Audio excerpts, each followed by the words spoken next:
So hello guys, നമ്മളിപ്പം elephant പാർക്കാണ്. നമ്മളിപ്പം പാർക്കിലാണ്.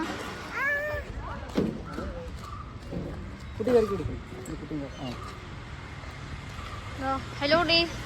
ഹായ്. ഹലോ അപ്പു. എടാ നമുക്ക് മറ്റേ റൈഡ് കയറിയാലോ? അത് കയറണം.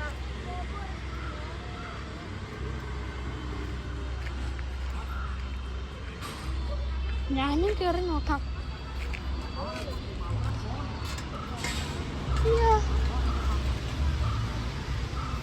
ഇതൊന്ന് കറക്കണം.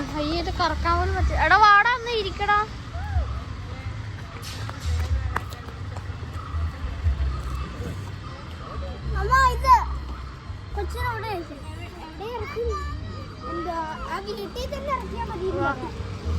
എടാ കറക്കടാ. കറക്കാം, നമുക്ക് 3